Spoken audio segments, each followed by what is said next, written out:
Well, good morning. You know, Mel loves Lake Norden. I'm from a farm in Bridgewater. You're lucky I don't make you all stand up and sing the Bridgewater High School song. That's how much I love Bridgewater.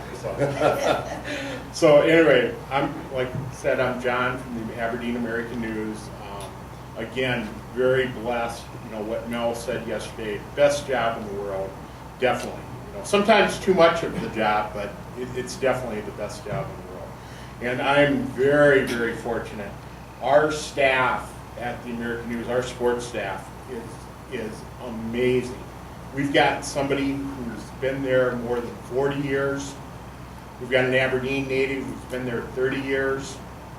I'm a 30-plus year guy from the Sioux Falls, Mitchell area, so I know that area really well, as well as there. We have a young man who's a West River kid, grew up in West River.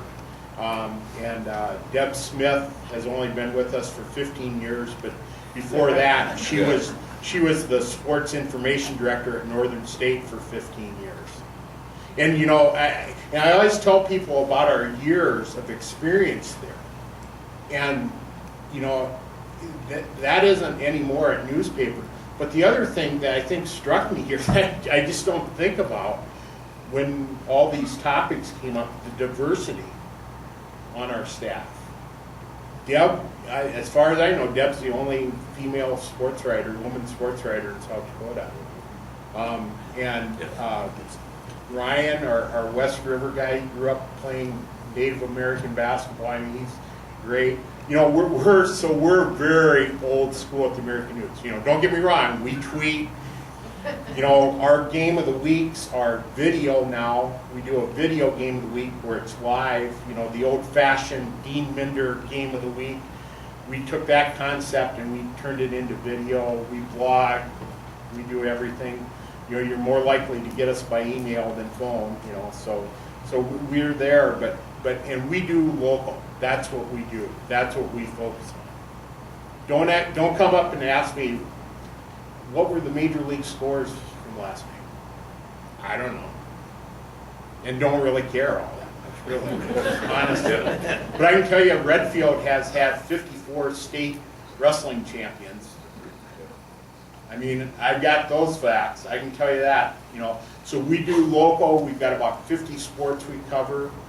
We go by the philosophy, one shining moment. We try to give volleyball just a really big blowout sometime during the year. You know, that's kind of the philosophy that we run by, and we do a lot of history stuff. We do a big history project probably at least once a year. One of our recent ones, and I just grabbed it because it was basketball, but this was a couple years ago, the history of Northern State basketball. We just do a ton of stuff, and then we do the day-to-day stuff. I mean, I've got 2 packets that haven't opened. One was from the guy who caught Don Larson, yes, the Don Larson, at the All-Star game, the Northern League All-Star game in Aberdeen. And there was apparently this huge bus crash on the way back to Duluth, and he's the only surviving member. And him and his son had contacted me because they wanted some information about the game and some other things. And so I've got this thick packet there sitting there. I've got some notes that I've been collecting the last couple of years about an Aberdeen fighter who fought Joe Louis. So we do history all the time. And you'll find in even our game stories sometimes, history facts will pop up. Just the other day I was doing a column and it led to all the history of Northern State softball, all their games. Now I didn't have the complete list. Northern only had to like 1997. I found through 85 doing some quick research, and some reader who's contacted me before said, hey, I've got the scores from 82 on, you know, the ones we were missing. So, I mean, it's great. The social media part of it's great because people have a lot of stuff out there. So it's a fun business. Let me just add to that. We just talked about the social media a little bit, and believe me, there's some sources who don't understand what the social media is. I'll give you an example. We were in spring training with the Twins, and a bunch of reporters were talking to Ron Gardner, the Twins manager, about the starting rotation. And we were trying to find out if Nick Blackburn was going to be the number 4 starter, or if he was going to be, on the sideline. And Ron was thinking in the old day age, so he gathered the reporters around, and he said, "Yeah, I believe that Nick Blackburn is going to be the 4th starter."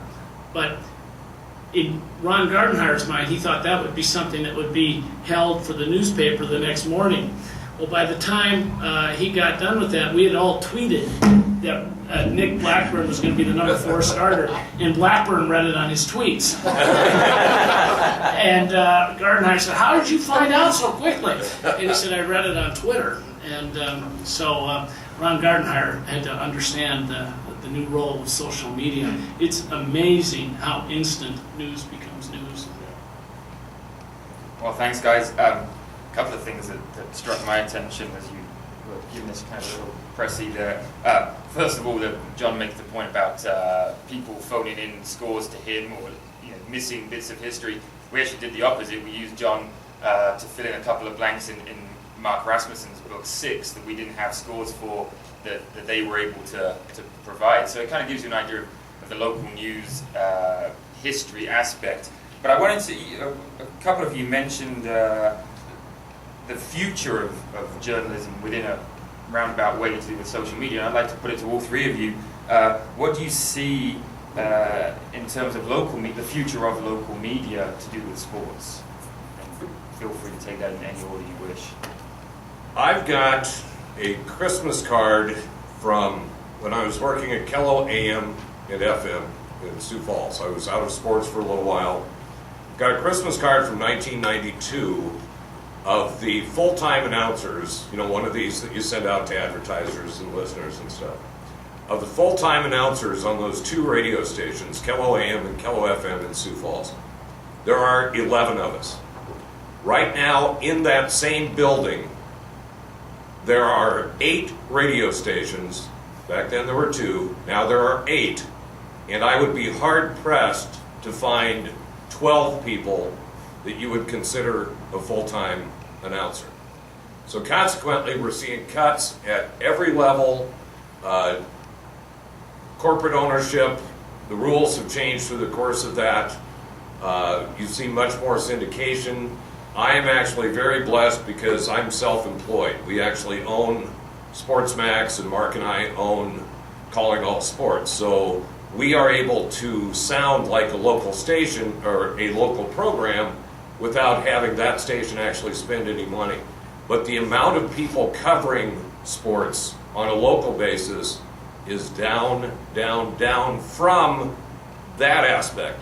It has increased because now on the other side of things, I live in Del Rapids. I can go out with my laptop, and did the last couple of years, find a couple of sponsors. I go out with my laptop, hook up a camera like that, and all of a sudden I'm webcasting all of the Del Rapids Courier football games and some of the St. Marion Pub boys and girls basketball games, and we're archiving those so that people can go back and watch them. You're seeing more and more of that. Is guerrilla journalism the right way to even phrase that anymore? Yeah, I mean, the definitions changed, but yeah. So you're seeing more of that. From a corporate standpoint, you're seeing less coverage. From a local individual standpoint, you may be seeing more. John? Yeah, it's definitely true. The State B boys basketball tournament this year, I was not covering that one, but one of my reporters thought on the first day, the afternoon session, we were the only daily newspaper there. Yeah. State B boys basketball. So you can imagine the rest.